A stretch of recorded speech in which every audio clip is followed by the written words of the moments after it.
s'éteignent jamais.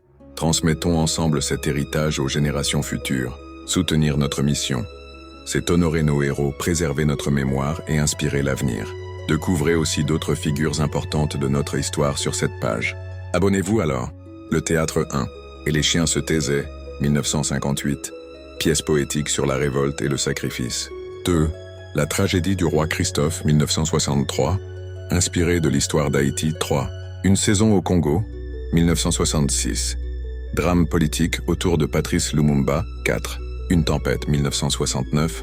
Réécriture anticoloniale de la tempête de Shakespeare. Les essais et écrits politiques. 1. Discours sur le colonialisme, 1950. Texte fondateur dénonçant les crimes du colonialisme et la complicité de l'Europe. 2. Discours sur la négritude, 1987.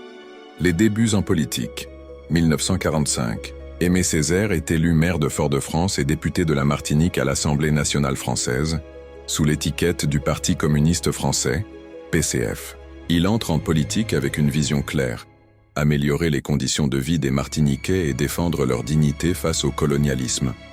Loi de départementalisation, 1946. Césaire est l'un des auteurs et rapporteurs de la loi transformant la Martinique, la Guadeloupe, la Guyane et la Réunion en départements français. Objectif : obtenir pour ces territoires les mêmes droits sociaux, économiques et politiques que les départements de métropole. Cette loi marque un tournant historique pour la Martinique. Rupture avec le Parti communiste, 1956. Dans sa célèbre « Lettre à Maurice Thorez », Césaire dénonce le racisme et l'insensibilité du PCF aux réalités coloniales.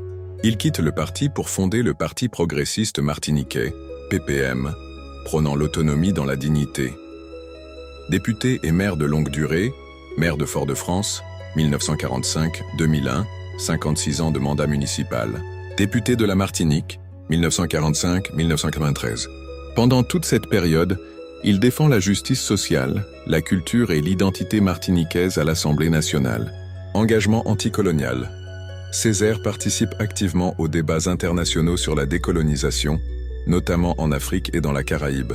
Il écrit le discours sur le colonialisme, 1950, qui dénonce avec force les crimes et hypocrisies des puissances coloniales. Retraite politique.